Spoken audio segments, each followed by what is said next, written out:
Amém? Olha para o irmão que está do seu lado e fala assim: há grandes desafios para nós.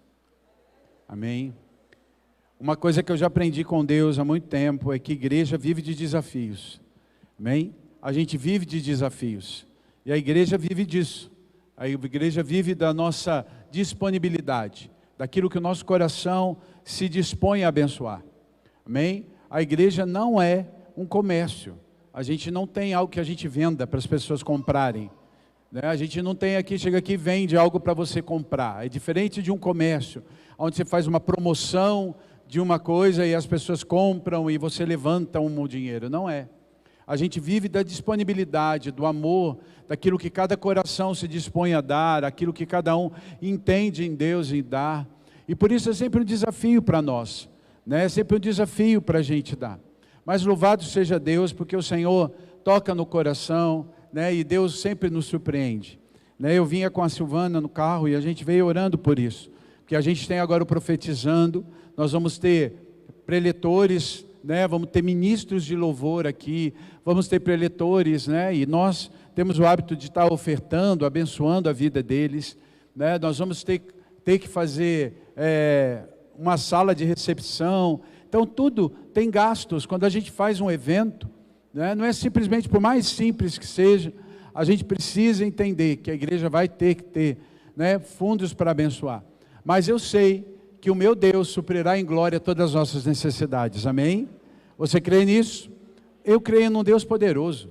Eu creio num Deus que surpreende. Eu creio num Deus que quando você imagina, Deus faz muito mais, né? Esse é o Deus que a gente vai aprender um pouquinho mais hoje. Amém? Abra a tua Bíblia comigo aí, no livro de Reis, primeiro livro de Reis, capítulo 18. Nós vamos dar uma passeada nesse capítulo hoje, mas eu quero ler, começando a ler para o verso 41. 1 Reis 18, 41. Amém? Diz assim a palavra do Altíssimo: e disse Elias a Acabe: sobe, come e bebe, porque há ruído de um romper de uma abundante chuva. Repita comigo, diz assim, há ruído de um romper. Há ruídos de um romper. Pai, muito obrigado. Eu te peço que agora o Senhor ministre sobre as nossas vidas. Toma a minha vida, Senhor, como instrumento nas tuas mãos. Pai, que o homem diminua e que o Senhor cresça. Que tudo seja para louvor e glória do teu nome, no nome de Jesus. Amém. Amém. Esse capítulo 18 é um dos capítulos que, com toda certeza, é um dos mais pregados em todo o tempo, né? É o capítulo que o pregador, se ele não pregou um dia, esse capítulo ele não pregou ainda, né? Ele não é um pregador bom ainda. Todo mundo já pregou a passagem de Elias e os profetas de Baal, né? A passagem desse momento tão especial na palavra de Deus. No grande desafio que Deus move ali.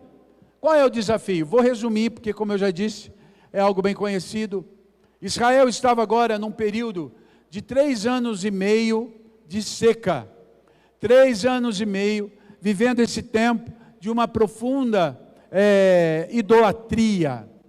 O povo estava vivendo uma idolatria que Acabe e Jezabel, os reis de Israel, tinham trazido sobre Israel. Israel agora estava passando por esse grande período. E por causa da idolatria, Israel vivia um tempo de seca. Sabe, irmãos, e Deus tinha levantado esse homem, Elias, que vem e confronta Acabe. E o próprio Elias diz: o Senhor vai fechar o céu, e o céu só vai abrir de novo quando eu der uma palavra. E ele traz isso, e durante 3 anos e meio, aquele povo passou por um período profundo de seca. Não era uma seca qualquer. Nós aqui, né, do Sudeste, né, a gente aqui, a gente não tem muita ideia do que é uma seca mesmo. né, do que andar no lugar que você vê o lugar árido, aquele lugar seco. Eu lembro quando eu fui para o Peru, que a gente passou pela região do Atacama, aquele deserto. Você olhar aquelas casas, né, você vê aqueles lugares, irmãos, casas que eles não têm telhas. Eles eles cobrem a casa não para que tenha apenas sombra, porque não chove. Não chove, né? Eles não cobrem a casa porque vai chover, eles cobrem a casa para ter sombra, porque chuva não tem, né? É uma região que passa anos sem cair uma gota de chuva, né? A gente não tem muita ideia do que é seca, né? Aquela seca terrível de você ver aquilo, né? Aquela terra seca. Agora você imagina algo que Deus colocou. Se você ler um pouquinho antes, em 1 Reis 17, você vai ver que até o lugar onde o próprio Elias estava, onde tinha um ribeiro, onde tinha um rio, o ribeiro secou. Se o ribeiro secou, era sinal que todo mais estava seco. Tamanha era aquela aflição que eles estavam passando. Não era algo fácil viver aqueles tempos. Mas chegou o momento em que Deus levanta Elias e diz: agora é a hora de você abrir os céus. Você está entendendo, irmão? Ele traz uma palavra: agora é a hora do céu abrir. Elias tinha começado dizendo: o céu vai abrir quando eu der uma palavra. Quando eu li esse texto, eu fiquei imaginando, por que ele não falou quando Deus abrir? Ele fala quando eu falar. Porque Deus vai abrir os céus conforme o nosso posicionamento. O céu vai abrir de acordo com aquilo que eu estou decretando e falando, com aquilo que o meu posicionamento está ali. Quando Deus diz para Elias, fala: agora é a hora, Elias. Aquilo que você vai fazer, o seu posicionamento, é que vai gerar um céu aberto. Sabe, querido, às vezes a gente está orando por algo em que Deus já liberou para nós. Agora é hora de abrir o céu. E Elias vai diante de algo que Deus confronta. E Deus diz para ele: vai abrir o céu. Legal, que bom. Só que não era algo fácil. Deus fala: o céu vai abrir. Só que você vai ter que estar diante do povo, confrontando os profetas de Baal, botando a tua vida em risco. Mas eu serei com você. Sabe, irmãos, o que Deus quer de mim e de você, é que a gente entenda que o céu se abre quando a gente obedece, se posiciona para as coisas acontecerem. E nem sempre vai ser fácil. Sabe, nem sempre o céu vai abrir só porque a gente orou e ergueu a mão para o céu. Deus vai dizer: olha, eu libero. Só que tem a sua parte também. Quem está entendendo isso? Tem a sua parte. Eu vou fazer, mas você também vai. Não, irmão, para de ter essa ideia de que Deus faz tudo. Deus sempre vai fazer, mas Deus vai ter e vai se mover conforme o seu posicionamento. Entenda uma coisa: o céu trabalha com reação, não com ação. O que é isso? Quando o homem tem uma ação, o céu se responde em reação. Então não adianta eu pedir para que Deus faça se eu não fizer a minha parte. Elias estava diante de um grande desafio agora. Qual era o desafio? Abrir o céu. E eu gosto desse texto de 18, porque Deus vai abrir o céu em dois momentos. Dois momentos abre-se o céu. Primeiro, o céu vai se abrir para fogo. E depois, o céu vai se abrir para água. Quando eu vi isso, eu falei: Senhor, que coisa doida. Por que duas coisas diferentes? Não era mais fácil Deus ter falado: Elias, vai, coloca lá, faz tudo que você tem que fazer com os profetas de Baal, e eu vou abrir o céu e vai cair água. Já ia ser um milagrão. Mas ele fala: vai cair primeiro fogo, e depois vai cair água. Como que isso acontece? Para que Deus vai fazer isso? Mas, irmão, para que caia fogo e depois caia água, há processos de Deus para que a gente veja e a gente aprenda com isso. E eu quero falar rapidinho daquilo que Deus quer mover sobre nós. Preste atenção numa coisa, olha aqui para mim, eu quero falar uma coisa para você. O céu, quando se abre para fogo, é quando Deus gera milagre. Agora o céu, quando abre para a água, é quando Deus traz multiplicação. Você consegue entender isso? Ah, mas multiplicação não é milagre? Não. Não. Milagre, fogo, ele vem ali, na hora. A água, ela vai produzindo. Se você plantar uma semente, ela não vai produzir porque caiu fogo, mas ela vai produzir porque caiu água. Agora o fogo é necessário? Por quê? Porque é milagre de Deus liberado sobre nós. Quem está entendendo? Amém? Por isso é fogo e água. Agora, como esse processo acontece? Vamos lá.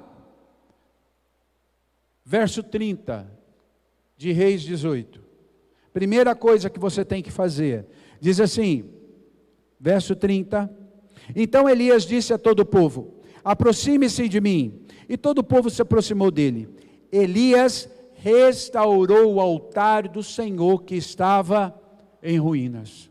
A primeira coisa, para eu viver fogo e água, é restaurar o altar. Elias pega o altar e ele vai restaurar o altar que estava caído. Sabe, irmão, o altar é a nossa vida diante de Deus. É a nossa vida diante do Senhor. Esse é um altar. Minha vida é um altar diante dele. Minha vida é o altar diante do Altíssimo. Como tem sido a tua vida? Como está o teu altar? Restaurado diante de Deus? Sabe, há muita gente que está com altar, mas altar que está caído, altar que está faltando pedra, altar que não está inteiro. Irmão, altar que não está restaurado, não recebe fogo e nem água. Não vai viver milagre nem multiplicação. Quem está entendendo? A minha vida tem que estar em Deus. Eu e você precisamos entender essa verdade. Minha vida no altar, minha vida diante de Deus. Sabe, nós temos que parar de brincar com Deus. Nós temos que parar de brincar com a nossa vida espiritual. Irmão, Jesus está voltando. Isso é uma verdade. Isso é uma realidade. Nós temos que parar com a ideia de que, talvez um dia ele vai voltar. Não! Cada dia que passa, profecias se cumprem. Se Jesus voltasse agora para buscar a igreja, as profecias tinham se cumprido. Tem gente que se pega naquela ideia, não, ainda vai cumprir isso, ainda vai cumprir aquilo, irmão. A única coisa que a gente acha que não se cumpriu ainda, é que a Bíblia diz que Jesus vai voltar quando toda criatura ouvir falar dele. Agora eu quero falar uma coisa para você. Toda a terra tem acesso à internet. Amém? E graças a Deus, uma das coisas que a gente mais vê são os crentes na internet. Então, meu querido, para que toda a terra ouça falar de Jesus, não está faltando muito. E tem gente brincando de crente. Tem gente que o altar está caído e acha que porque, eu tenho um altar. Ei, sabe o que nós temos que aprender, irmão? É que quem vai para o céu são pessoas com altar restaurado. Ninguém meia boca vai subir para o céu. Se o meu altar não está restaurado, não vai ter fogo e água. E aí, meu irmão, nós temos que parar e falar, Senhor, Preciso restaurar o meu altar. Não adianta eu orar, pular, gritar, espernear, se o meu altar não está restaurado. Como eu restauro o meu altar, apóstolo? Sabe, irmão, é com a minha vida diante dele. É colocar minha vida aqui. É colocar minha vida no altar. É todo dia. Por isso que Jesus fala, quem não tomar cruz e não seguir, não é digno de mim. É todo dia. É todo dia. É um altar todo dia, é um colocar minha vida todo dia, é um colocar minha vida diante dele todo dia, é sacrificar o meu eu, minha vontade, meus desejos, é sacrificar a minha carne, a minha alma, porque eu preciso ter uma vida assim, para que o fogo e a água venha, porque se eu não fizer isso, meu altar não está pronto para isso. Segunda coisa que Elias faz, está no verso 33. 33 diz assim: e então armou a lenha, cortou o novilho em pedaço e o pôs sobre a lenha. Segunda coisa que faz cair fogo e água sobre a minha vida é colocar o cordeiro no lugar certo. É colocar Jesus no lugar certo da minha vida. É colocar Jesus numa posição correta na minha vida. Sabe, irmãos, se a minha vida tem que estar no altar, Jesus tem que ser o centro dela. Se Jesus não é o centro da minha vida, todas as outras coisas estão no lugar errado. Se Jesus não é o centro da minha vida, tudo mais que eu colocar está errado. Tudo mais que eu pôr está fora do lugar.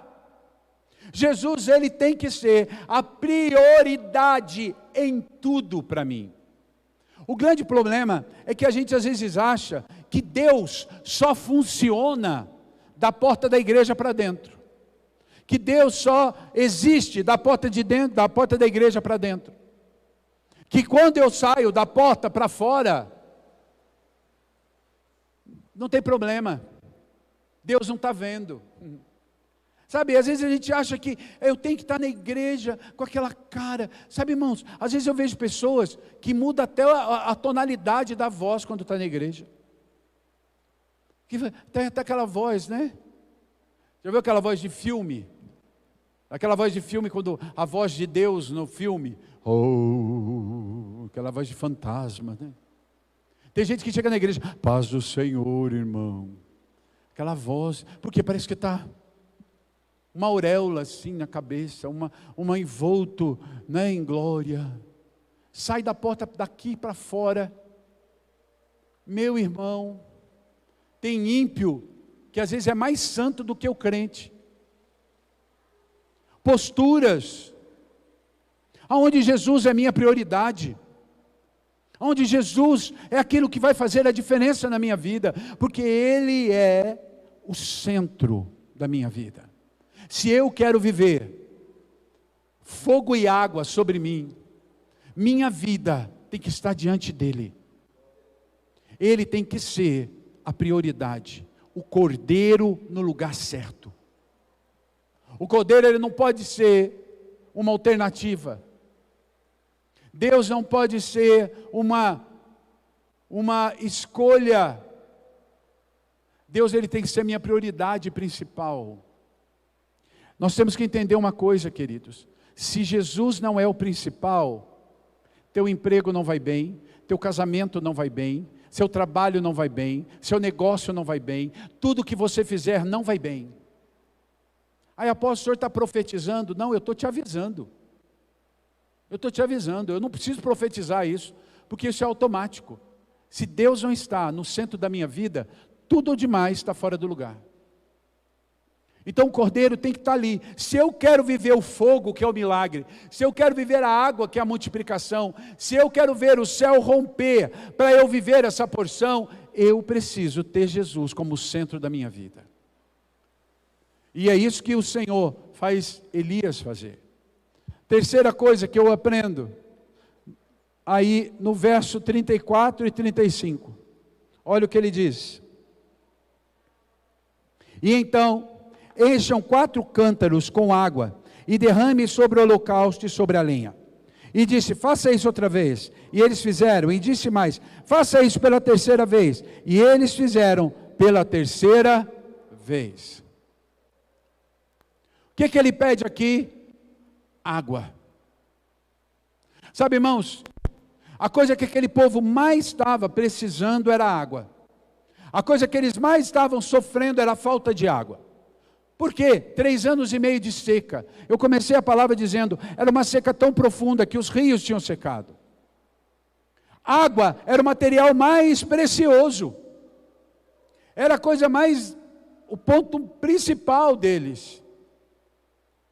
E aí vem o profeta, diante de todo o povo, e diz, olha, reconstruímos o altar, colocamos o cordeiro, e agora? Deus quer um sacrifício, água, água. E aí eles trazem 4 cântaros, e o povo trouxe a água, e encheu. Aí, 4 cântaros, imagina para encher 4 cântaros, que eram grandes. Imagine para encher de água aqueles cântaros, por um tempo que estava uma seca absurda. O que eles faziam? Eles pegavam, iam encher, pegavam daquilo que eles tinham, pegavam daquela coisa que estava ali, e colocaram. Quando encheu 4, viraram sobre o altar. Imagina a cara do povo, olhando aquela água caindo no altar. Aí agora vem Elias e fala, mais 4. Aí vai o povo de novo, mais 4. Aí eu fico imaginando, um olhando para a cara do outro, falar, de novo? Vou fazer de novo? Vão dar água de novo? E de novo eles colocam mais 4. Aí colocou, aí vem de novo Elias, mais 4. Irmão, olha o sacrifício de fazer. Eu não quero pegar esse texto para falar sobre dinheiro. Eu quero pegar esse texto para o que Deus pôs no meu coração o quanto nós confiamos em Deus, qual é o nível da nossa fé. Tem gente que tem um nível de fé de 4 talhas, que é aquela água que você está usando em casa para todo mundo, aí você consegue dar. Tem outro nível de fé que é com 8 talhas, que é aquela que você tem que tirar do meio no meio daquela situação. Não é algo que está no meio da família, mas é algo que é seu, particular, é o seu cântaro que você vai dar. Mas tem um nível de fé, que é o de 12 talhas, que é aquela fé que você perde tudo, todo o teu apoio, tudo que estava escondido. As últimas talhas, era aquela água que estava escondida debaixo da cama. Sabe aquele cântaro que escondeu e falou assim, se acabar de todo mundo, pelo menos eu tenho um pouquinho aqui. É aquela lá que eles vão ter que tirar, aquela que está escondido. Sabe, irmãos, é nesse nível de fé que Deus tem esperado de nós. A fé que tira o apoio, a fé que tira as coisas e você vai ter uma solução. Ou Deus faz, porque eu já dei tudo. Você consegue entender o que eu estou dizendo? Porque tem gente que faz assim, eu acredito, mas eu tenho uma reserva. Se Deus não fizer, eu tenho uma saída. Se Deus não responder, eu faço tal coisa. Eu confio que Deus vai prover, mas eu tenho aquele dinheirinho guardado, se caso não vier. Eu lembro uma vez de um irmão, que eu estava pregando e ele fez isso. Deus falou para ele, dá tudo que você tem. E ele levantou feliz da vida, vou dar tudo. Pegou, foi na frente, abriu a carteira, tirou todo o dinheiro que tinha na carteira, botou no envelope, veio na igreja, veio e colocou no altar. E falou, Senhor, estou entregando tudo ao Senhor. Deus falou, não está não. Ele falou, tá Senhor. Ele falou, você deu tudo que tinha na carteira. E o que tem no banco? Você está dando o que está na carteira porque você sabe que você passa o cartão e tem dinheiro no banco. Você quer dar tudo? Pois também dê o que está no banco. Aí você deu tudo. Aí eu lembro que ele sentou, e eu continuei pregando, porque eu não falei, eu estava pregando. Ele disse que durante o resto da pregação ele ficou incomodado com aquilo. Ele falou: apóstolo, quando o senhor terminou de pregar, eu levantei, fui na maquininha, passei o cartão e dei tudo. E falei: Deus, agora eu não tenho nada. E sabe, irmãos, naquela semana Deus surpreendeu aquele rapaz. Deus fez tanta coisa na vida dele e supriu, a ponto dele comprar um carro na concessionária sem ter um tostão no bolso. Porque ele deu tudo. Eu não estou falando para você dar dinheiro. Se você quiser dar, glória a Deus. Mas eu estou falando do nível de fé. Enquanto a gente tem um nível de fé, que a gente ainda tem confiança. Ah, eu dei tudo. Tem, mas tem um dinheirinho lá. Às vezes a gente fala: eu creio, Senhor. Mas sempre tem uma saída. Ah, eu creio. Mas se o Deus falhar, eu vou fazer aquilo ali. Ah, eu creio. Ah, mas se Deus falhar, eu creio que Deus vai restaurar meu casamento. Mas se Deus não fizer, eu já conheço um advogado, porque faz um divórcio baratinho. Você dá risada, irmão, mas é o que a gente vê muito por aí. Eu estou orando para Deus restaurar, mas eu já tenho uma saída. Se não restaurar, eu vou fazer isso, vou fazer aquilo, vou fazer aquilo. Então você não está dando a tua fé, você ainda tem apoio.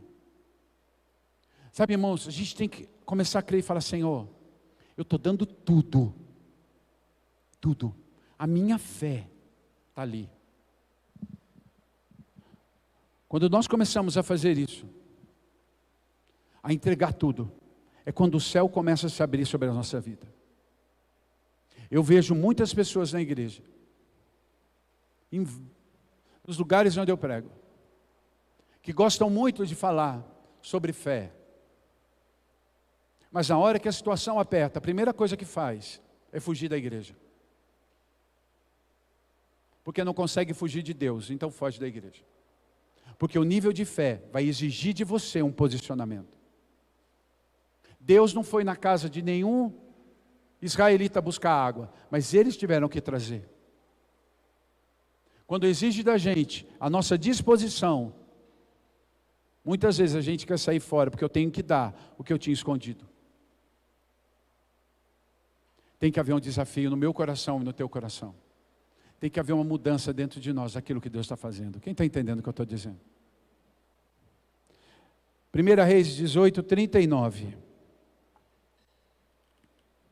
Diz assim: então caiu fogo do céu, e consumiu o holocausto, a lenha, as pedras, a terra, e ainda lambeu a água que estava no vala. Quando o povo viu isto, todos se prostraram com o rosto em terra, dizendo: só o Senhor é Deus.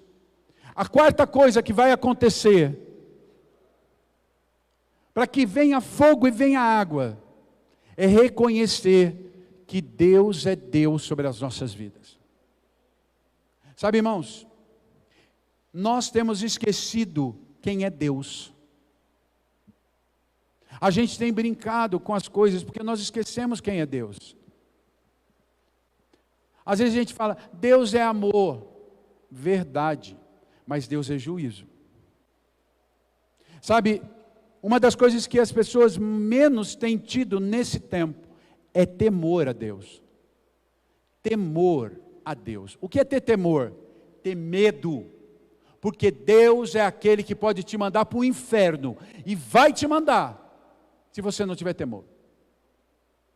Ai, apóstolo, que palavra dura. Não, irmão, é amor de Deus nos alertando. Duro seria se ele fizesse sem avisar, mas quando ele avisa, é o amor.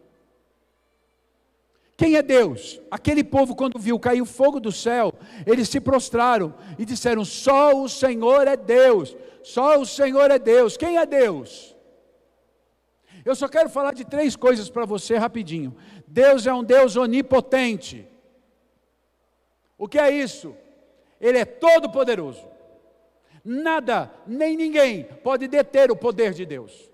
Quando Deus age, Ele vai fazer, ninguém pode deter. Ele mesmo diz, agindo eu, quem impedirá? Deus é onisciente, Ele sabe todas as coisas. Então preste atenção, não há nada que você esconda de Deus. Nada. Tudo Deus vê e tudo Deus sabe. Aquela coisa que eu fiz, ninguém viu. Deus viu. Eu lembro uma vez, quando eu era adolescente, no acampamento de adolescente, o pastor estava pregando e ele falou, Deus é onisciente, Ele sabe até mesmo aquilo que está passando na tua mente agora. E eu lembro que a gente adolescente, deu um frio na barriga, porque ele falou assim, aquilo que está passando na tua mente, fosse passar agora no telão, você daria glória a Deus ou sentiria vergonha? Para um bando de adolescentes, você imagina a nossa cara. Eu lembro que eu estava sentado e falei, Senhor, limpa a minha mente, faz eu ter uma mente santa, porque o medo de passar ali no telão, que estava dentro da nossa cabeça. Sabe, irmãos, aquilo que está, a Bíblia diz que antes que na boca tenha a palavra, Deus já sabe o que a gente vai dizer. Então Deus conhece, não esqueça que Deus é Deus.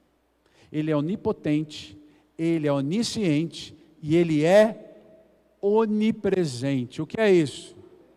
Ele está em todo lugar. Não tem lugar que Deus não esteja vendo, ou não esteja. A Bíblia diz, no Salmo 139, Senhor, se eu subir no mais alto, o Senhor está. Se eu descer abaixo do Seol, o Senhor está. Não há lugar que eu possa me esconder de Ti. Sabe, irmão, não há lugar que você possa entrar que Deus não está vendo. Eu aprendi uma coisa há muitos anos. Eu não entro no lugar que Deus não possa entrar comigo. Se chegar no lugar em que eu sei que se eu entrar ali, os anjos vão ficar aqui atrás, porque é isso que acontece, que há determinados lugares em que os anjos não entram. Deus está comigo em todo lugar. Quem disse? Se Ele não te mandou estar lá, Ele não vai com você. Deus não tem compromisso com a sua piração. Ele tem compromisso com a sua palavra. Então tem lugares que Deus não vai entrar com você. E eu aprendi isso há muito tempo. Então tem lugar que você chega, eu vou entrar aí? Não vou. Uma vez, a apóstola Neuza, ensinando sobre isso, ela disse, eu não lembro se foi a Neuza ou alguém que falou para a gente, eu sei que eu estava junto com a apóstola Neuza, dizendo que estava andando de carro, e o irmão andando de carro, chegava chutando, e passava no sinal vermelho.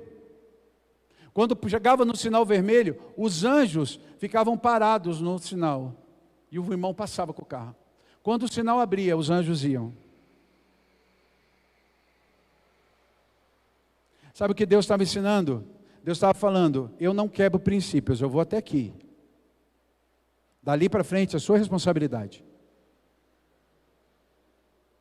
Sabe, irmãos, quando a gente entende que Deus é Deus, a gente entende a onipresença dEle, a gente para e pensa, Deus está comigo aqui? Deus está comigo na minha casa? Semana passada, quarta-feira eu falei sobre isso. Deus não invade a casa de ninguém, Ele entra convidado. Então essa história de que Deus está na minha casa, está mesmo. Você chamou Ele para estar? Deus não fica em lugar onde o capeta está. Mas também o diabo não fica em lugar onde Deus está. Quem que você convidou para estar na tua casa? Quem que você convidou para estar na tua vida? O povo ajoelhou e disse, só o Senhor é Deus. E o fogo caiu do céu. Quer viver milagre, meu irmão? Entenda que Deus é Deus sobre a tua vida. Entenda que Deus é Deus sobre a tua vida. Penúltimo ponto, verso 40. Olha o que Deus disse. Então disse Elias, prenda os profetas de Baal, que nenhum desses escape. Eles os prenderam e ali Elias fez descer até o Quizon e ali os matou. Você quer ver fogo e água na tua vida? Tire a idolatria do teu meio. O que é idolatria, apóstolo? Quando a gente fala de idolatria, a primeira coisa que vem na nossa cabeça é o santinho, a santinha. Não é nada disso. Idolatria do crente é bem pior do que esse tipo de coisa. Sabe, há muita gente que coloca e põe outras coisas. Idolatria, aprenda isso. Idolatria é tudo o que você põe no lugar de Deus. Tem gente que coloca o carro, um trabalho, a esposa, o marido, os filhos, o emprego, se torna uma idolatria, é o seu ídolo. Sabe, a Bíblia diz que aonde tiver teu coração, ali vai estar o seu tesouro. Aonde está teu coração, ali está o teu tesouro. Você quer saber o que você entrega para Deus? Como está teu coração a respeito de idolatria? Pergunte para você, o que você seria capaz de entregar para Deus? Porque aquilo que você não é capaz de entregar para Deus, isso é o seu ídolo. Um dia, o homem chamado pai da fé, Deus chamou ele na xixa e falou: olha, durante 25 anos, e mais esses 15 que eu dei de lambuja para você, você esperou por um filho. E eu disse, te dei o filho, é o filho da promessa. Só que tem uma coisa, você colocou esse filho no meu lugar, no teu coração. Então, para eu continuar o que eu comecei na tua vida, entregue o seu filho para mim. Sabe, irmãos, se eu quero ver fogo e água na minha vida, eu não posso ter nada para mim que eu não possa devolver. Nada que eu não possa entregar no altar. Talvez a dor de um filho seja a coisa mais difícil para uma pessoa. E Deus coloca o exemplo de mais topo, porque tanto Abraão como o próprio Deus deu o seu filho. Talvez o comércio, talvez o trabalho, talvez entregar um carro. Eu já ouvi dezenas de testemunhos, dezenas de pessoas que lutaram para ter um carro, o carro dos sonhos, o carro chique, o carro que sonhou. Aí quando tem o carro, Deus fala: me entrega.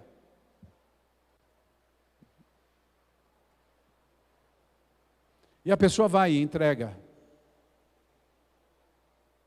Sabe? Por quê? Porque esse carro está se tornando idolatria para você, é um ídolo. Se você continuar assim, idólatra não entra no céu. Sabe, irmão, se eu quero ver fogo e água, eu tenho que tirar a idolatria do nosso meio. Tirar a idolatria. Tudo o que toma o lugar de Deus. Como eu sei? Tudo que eu não sou capaz de entregar para Deus, está tomando o lugar de Deus na minha vida. Eu não estou dizendo para você que Deus vai pedir isso para você, como pediu para Abraão.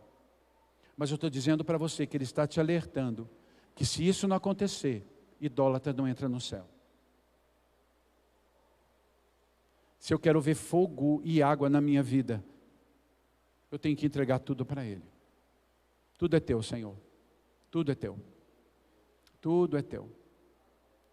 Deus devolveu Isaac para Abraão, mas poderia não ter entregue. Poderia não ter entregue, mas Ele entregou. Mas Ele colocou. Está entendendo, irmão? E a última coisa, verso 42 a 45, Elias orou. Se você quer ver fogo e água na tua vida, não desista de orar. Vou repetir, quer ver fogo e água na tua vida? Não desista de orar. Não abra mão de orar. Ele ficou ajoelhado e orando, e por 7 vezes, ele pede para que o menino suba para ver, e ele ficou dobrado, orando, E ele clamou, e ele clamou. Deus já não tinha dado a ordem, já. Ele não tinha cumprido tudo isso, já. Estava tudo liberado, tudo certo, tudo pronto. Mas Deus fala, ora, gera. E sabe, irmão, não desista. O que eu quero falar para você nessa noite é, não cesse de orar. Vou repetir, quero para você falar um amém. Não cesse de orar. Não pare a oração. Uma vez, duas vezes, 3, 4, 5, 6, 7 vezes. Faça gerar, para que o fogo e a água venha. Não pare. Deus já falou já, Deus já disse já, Deus liberou já. Mas eu tenho que orar. Porque se eu não orar, eu não vou viver o que Deus tem para mim. Sabe, irmãos, Deus tem coisas tremendas com o fogo de Deus. Milagre, fogo fala de milagre, céus abertos para milagre. Quem aqui precisa de um milagre? Hoje é dia 11. Nós temos aí 20 dias para o final do ano.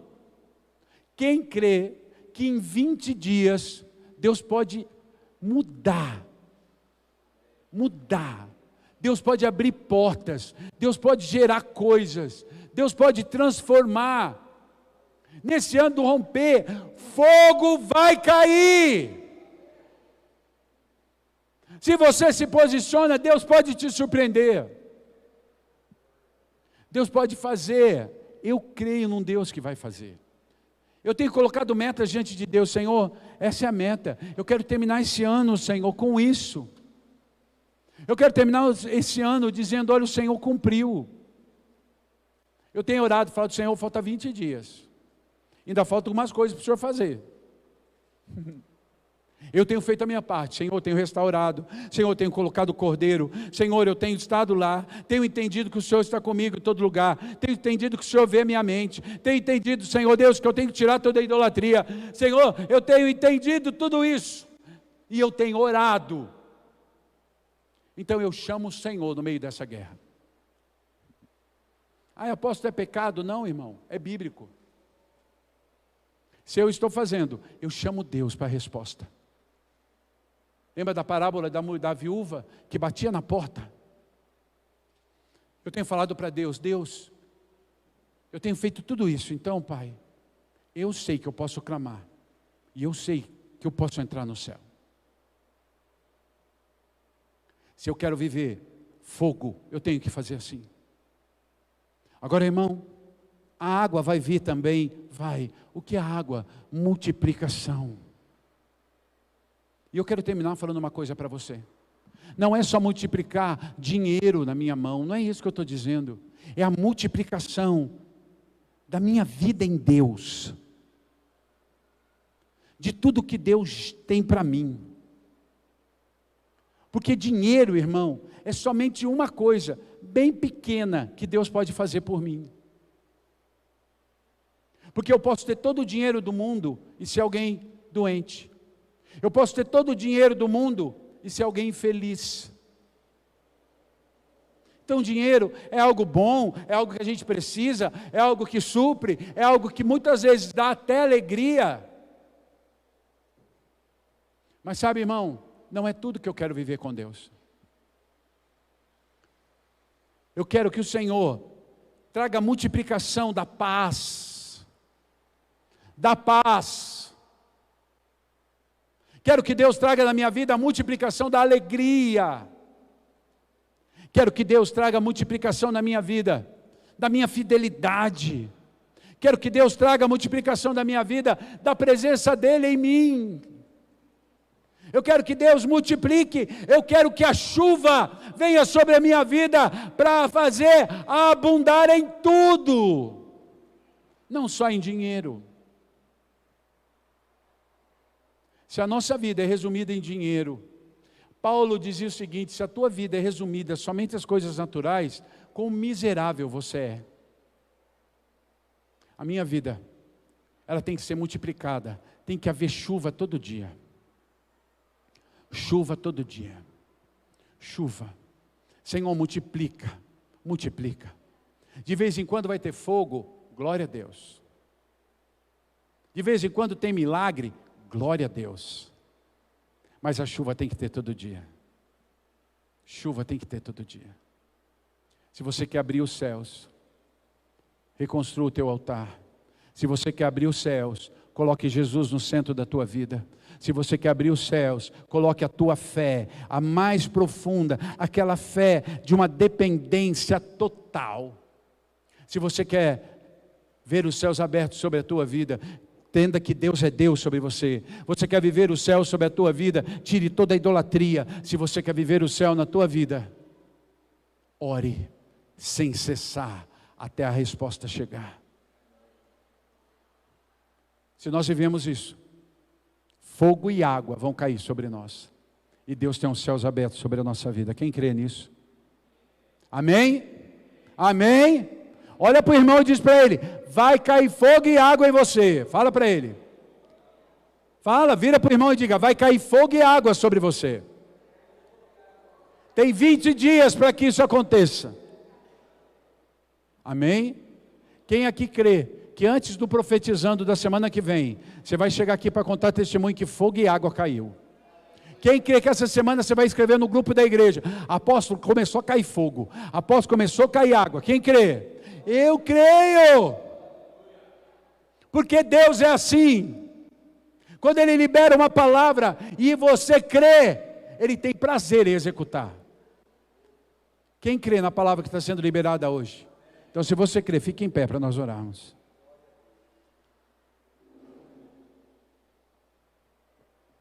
Estenda tuas mãos aos céus, e agora você vai dizer para o Senhor, e vai dizer para Ele: Senhor, Pai, eu quero ver fogo e água, quero ver os céus abertos sobre a minha vida, para que caia fogo e água. Quero que o Senhor abra os céus sobre a minha vida, para que tenha fogo e água. Senhor, é milagres de multiplicação, é milagre e multiplicação. Pai, eu quero te pedir, Senhor, que o Senhor venha agora tocar a vida dos teus filhos, Senhor. Pai, para esse novo tempo, para essa nova disposição, para esse novo, Senhor, agir. Pai, eu quero chamar fogo e água sobre nós. Pai, sobre o MAC, Senhor, sobre nossas vidas, sobre aqueles que estão assistindo pela internet. Fogo e água, venha sobre nós agora. Senhor, em nome de Jesus, ajuda-nos a reconstruirmos nosso altar. Ajuda a reconstruirmos, Senhor Deus, nossa vida. Queremos colocar Jesus como centro. Pai, que a nossa fé seja agora colocada diante de Ti. Uma fé destemida. Uma fé, Senhor Deus, Pai, que seja, Senhor, totalmente dependente de Ti. Senhor, seja Deus sobre nós. Pai, que a nossa vida, toda idolatria seja tirada. E que a nossa oração nunca cesse. Que a nossa oração nunca cesse. Eu quero te pedir que essa verdade dessa palavra invada o coração dos teus filhos agora. Que a verdade dessa palavra venha impactar as vidas nessa hora. Venha tocar você. Venha tocar você. Comece a adorá-lo. Deixa, se o teu altar hoje precisa ser restaurado, fale para Ele agora. Comece a adorá-lo. Comece a reconstruir o altar da tua vida. Eu quero convidar você agora. Se você precisa hoje restaurar, para que o fogo, para que a água volte a cair na tua vida, venha sobre você. Sai do teu lugar, vem aqui no altar. Sai do teu lugar e vem aqui na frente e diga: Senhor, Eu preciso de fogo e água. Restaura o teu altar na minha vida hoje. Eu estou restaurando. Se você quer isso, sai do teu lugar e vem aqui na frente. Nós vamos orar com você.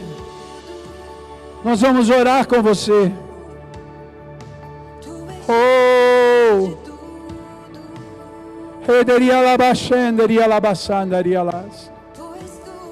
Venha aqui na frente, fica aqui. Venha no altar mesmo. Diga: eu preciso de fogo e de água, Senhor. Ore por isso. Restaure o teu altar. Coloque Jesus como centro da tua vida.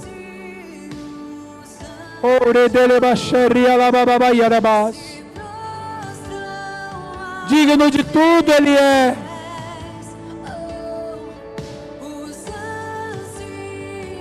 Ore.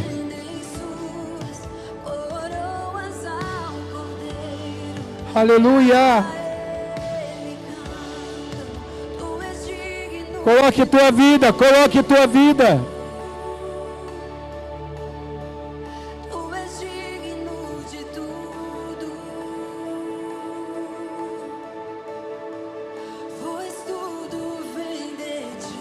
Coloque teu coração nele.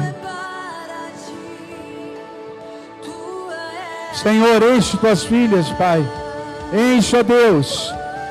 Pai, reconstrua os altares. Toque sobre as vidas, Senhor, para que o altar seja reconstruído. Que o fogo, que a água recaia, Senhor, sobre a vida dos teus filhos. Surpreenda-os, ó Deus, esses dias. Que água, que fogo caia sobre nós. Que a água, que o fogo, erga a tua mão. Pai, que água e fogo caia sobre nós. Pai, surpreenda-nos nesses dias. Que os céus estejam abertos.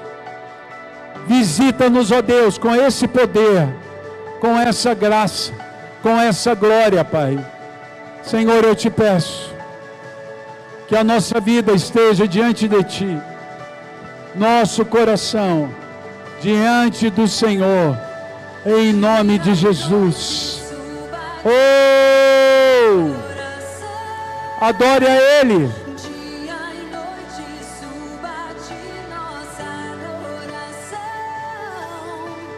Dia e noite suba-te nossa adoração.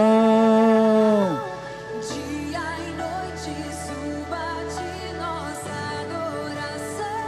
Aleluia. Te adoramos, Altíssimo.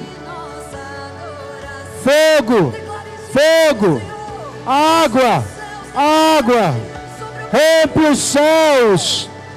Nesse mês em que o céu se rompe, Pai, nós clamamos, chamamos, vem, Senhor, vem, Senhor,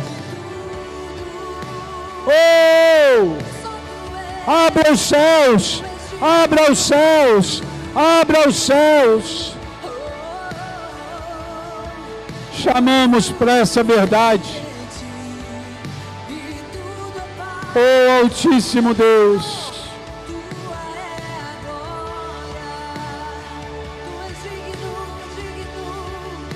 Espírito, Espírito, Espírito, toma o teu lugar na nossa vida, Senhor. Deixa o fogo cair sobre você. Ele está aqui. O fogo, a água. Aleluia! Abre os céus e vem, Senhor. Vamos dizer bem alto para Ele. Te exaltamos, Senhor. Aleluia! Te exaltamos. Deixa o fogo. Deixa a água dele tocar você. Aleluia, ó Senhor,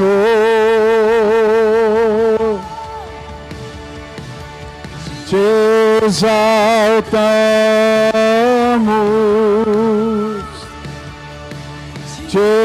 exaltamos,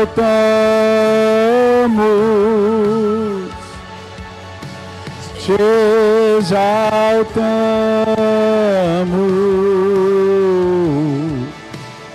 ó Senhor. Tu és digno de tudo. Coloque tua vida na mão dele agora.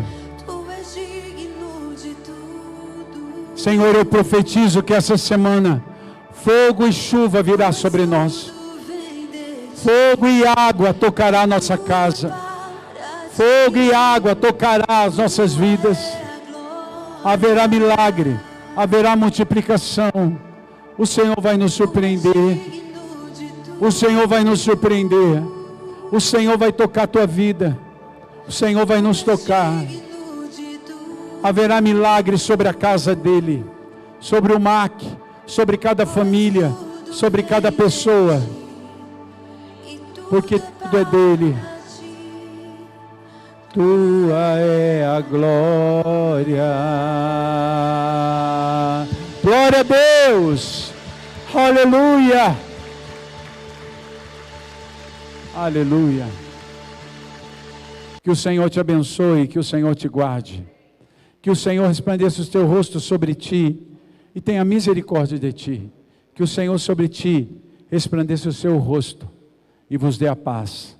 Que a paz do Senhor, que excede todo entendimento, esteja sobre a tua vida, sobre o teu coração, sobre a tua casa. E mais uma vez eu profetizo que essa semana vai haver água, vai haver fogo, vai haver fogo, vai haver chuva, vai haver milagre, vai haver multiplicação na tua vida, na tua casa, aonde você colocar a planta dos teus pés, aonde você colocar as tuas mãos, Deus é Deus sobre você. Assim a bênção seja colocada. Dê a paz do Senhor a teu irmão, abençoa, amém? Abençoamos você que está assistindo pela internet, que a bênção de Deus esteja sobre você e o milagre vai tocar a tua vida também, amém? Deus abençoe. Não vá embora correndo, como a apóstola disse, a cantina de hoje é para missões, então abençoe, irmão. Talvez você nunca vá à África, nunca vai evangelizar um africano, mas a tua oração, tua oferta vai chegar lá, amém? Então abençoa em nome de Jesus.